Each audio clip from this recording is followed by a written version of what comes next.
You all the things that everybody wants to ask you. Like, why don't you go away? Close.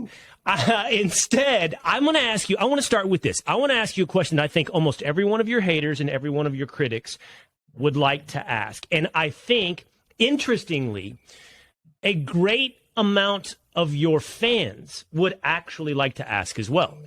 And that is this. What happened to you?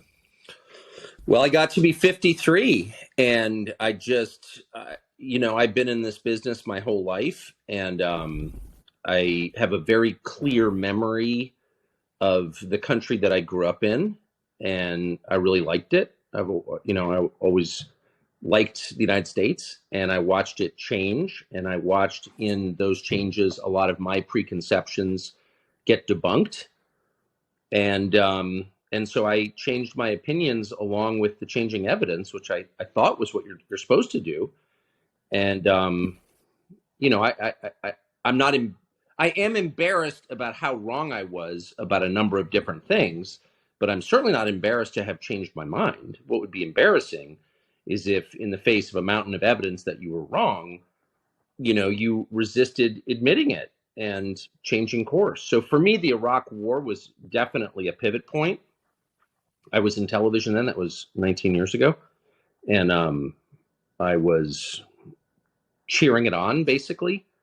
In effect, I actually had reservations. Even the worst part, in fact, is that I had gut-level reservations. I never understood the connection between Saddam Hussein and 9/11.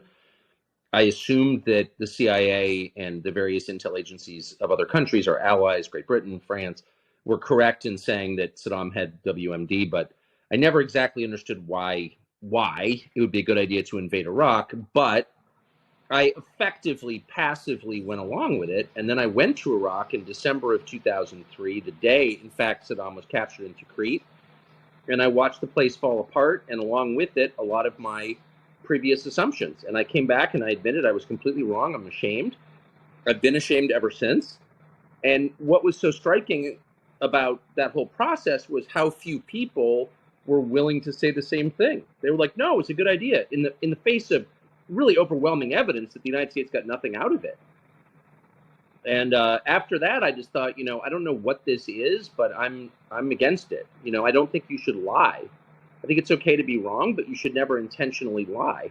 And I watched people like David Frum and Bill Kristol, people I worked with and respected, who were very smart, for sure, both of them, decide to say things they knew weren't true for whatever reason. I can't guess at their motive, and I found it repulsive, and I still do. So that was really the beginning of my break with the conventional view of things.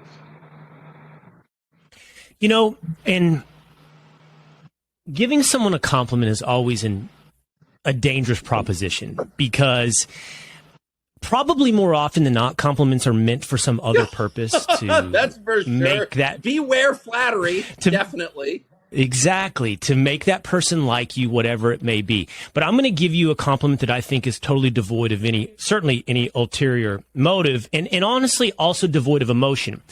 I said this. I think I'd like to be able to step outside myself and observe myself somewhat objectively, if not objectively self-aware, and say, look, I was at ESPN and I had not yet joined Fox, and I was asked, who would you like to have dinner with? Name your three people. And you were one of the three people.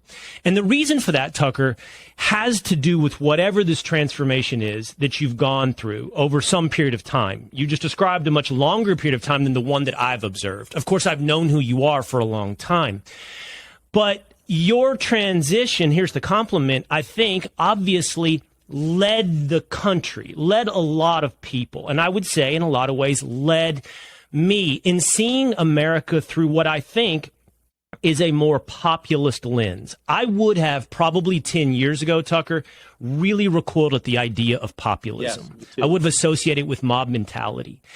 But listening to you when I wasn't yet at Fox, and you're not the only person, but you are one of the primary people who helped guide, I think, me in a different direction than I was 10 years ago, 15 years ago, maybe even 5 years ago.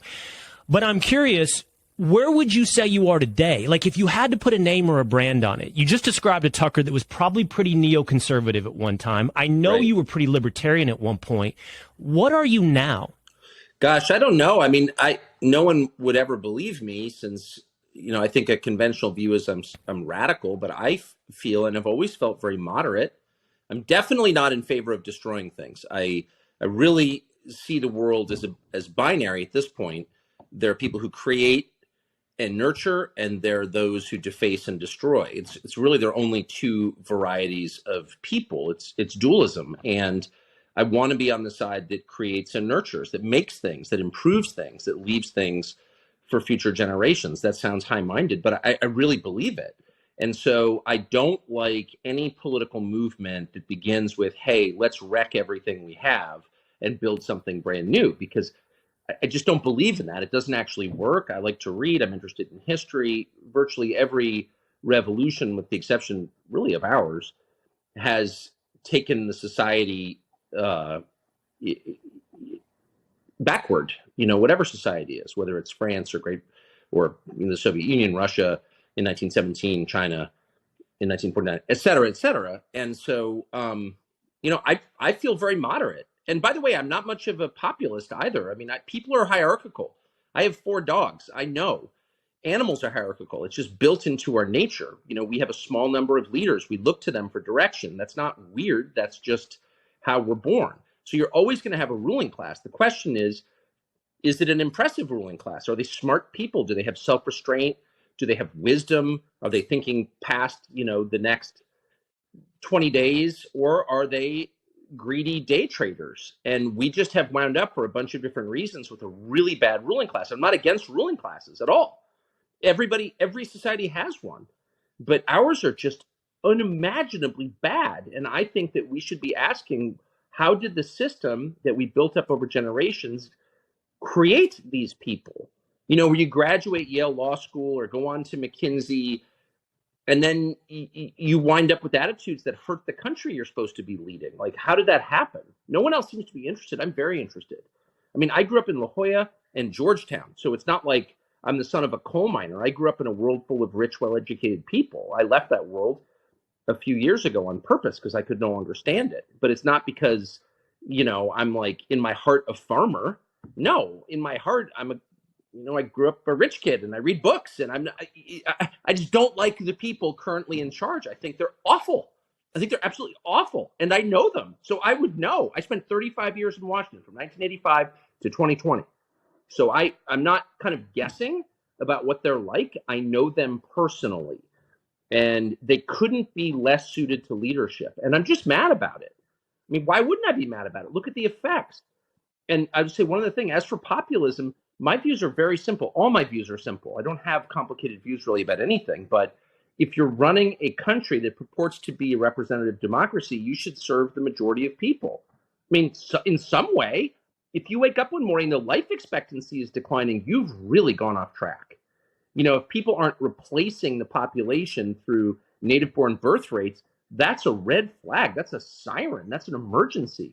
And if you ignore it, then you suck and you deserve to be replaced. That's kind of how I feel. It's not more complicated than that.